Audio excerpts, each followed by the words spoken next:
Looking at a military balance sheet, the chances of America winning their independence from England was slim indeed. England had a good army, a very powerful navy, and plenty of money in their treasury. America had none of these assets.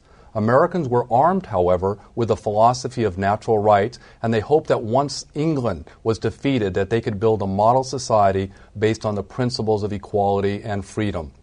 My name is John Haas, and I'm joined by Professor Wynn to my left and Professor Jarrett on my right. Today we are talking about the American Revolution. And one of the points I want to get across is on a piece of paper, Professor Jarrett, America has no chance of winning whatsoever. How did America, after 8 long years, win the American Revolution? Well, one way to look at it is the British decided to quit, that the war would... They, I think, believed that they could win it, but were the costs worth it?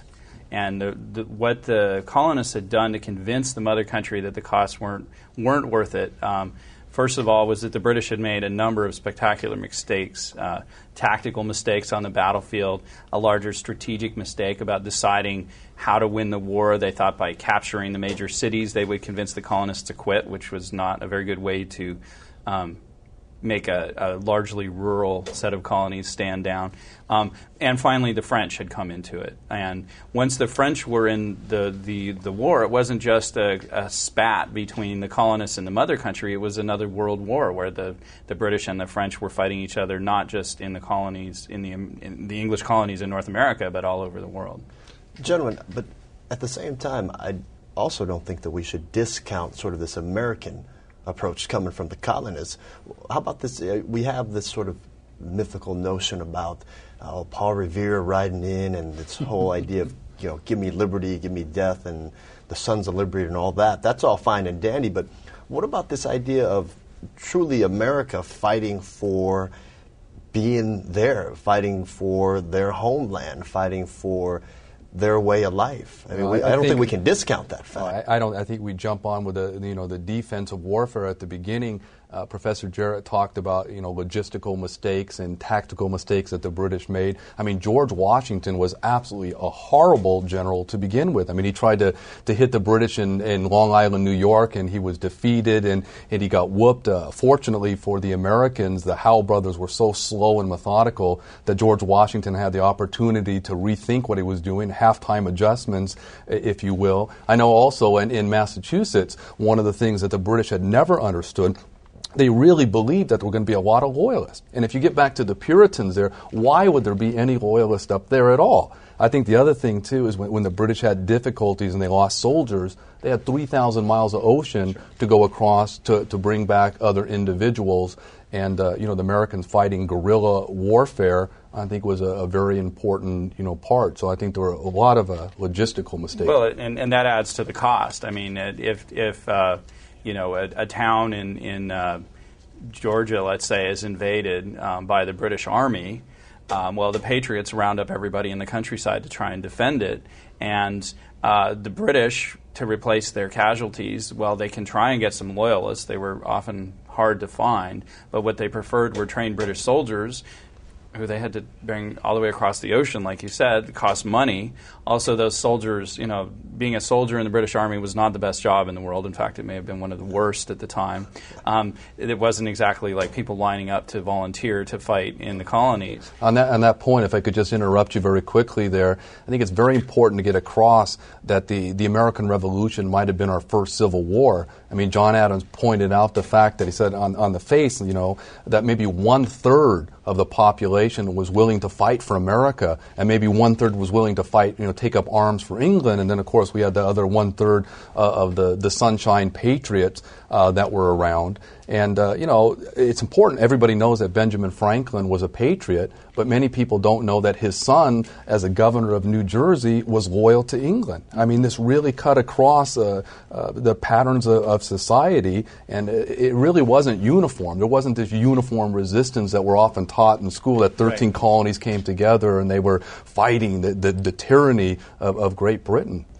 But I think one thing we can notice about the Loyalists is that they often put their own interests, ahead of, say, what a British military commander would want them to do. They were not out there in the red uniforms doing what the officers told them to do. They were often, quietly trying to take over their neighbor's property and settle old scores and things like that. So when we say that 1/3, it's not as though that 1/3, suited up in uniforms and started marching against the Patriots. Quite the opposite. And of course, in the end, they mostly tried to sneak away. Yeah, well, there were many occasions. This was one of the longest wars that were ever fought until we get into the Vietnam War. And many historians, military historians, would make the connection between, Vietnam and the American Revolution, that there's no way in the Vietnam War that the Vietnamese people could have stood toe-to-toe with the Americans, and yet the Vietnamese people obviously defeated the Americans in Vietnam. Is there any kind of connection that we can draw from the guerrilla warfare that's taken place in America? I mean, was that one of their keys for success?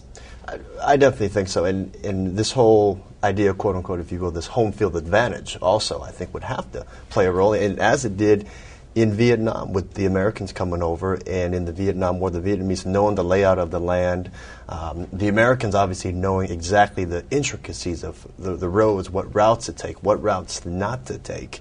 And the British were pretty much just, you can't say completely blindfolded, but I think there was a distinct advantage for the American colonists, and that is sort of the intangible, if you will, that not necessarily on paper. That's why you play games. That's why you have the battles. That's why you have the fight the games. But, and I was thinking about in Vietnam, where the Americans take over a large body of land, they drop bombs and they clear everything, and the minute the Americans evacuate, the Vietnamese people fill the void. And I think the same thing happened with the American Revolution. I mean, George Washington learned not to stay around for any mischief, that, he'd get and win one particular battle, and then he would move on.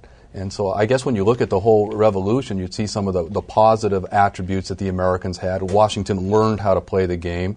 The fiercest guerrilla warfare took place in the South, but the Americans learned that they might be able to win with guerrilla warfare. And then all the logistical mistakes that the British were making. Before we move on anymore, I would ask the significance of the Battle of Saratoga. Why was Saratoga such a turning point for the Americans?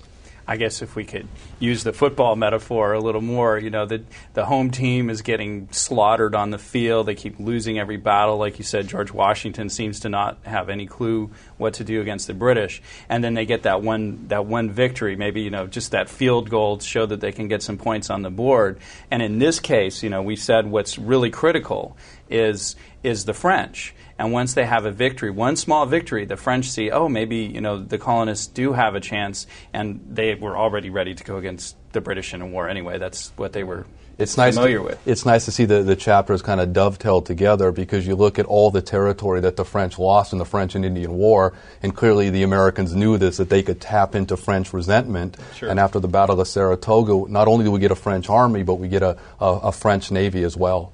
Right. The American Revolution officially ended with the Treaty of Paris in 1783. The war was over. Americans had won their independence, but there were dire effects which were to linger for decades. The economy was in a shambles. There were deep divisions between loyalists and patriots. In short, the war caused massive social and economic dislocation. We'll see you next time at my History Lab.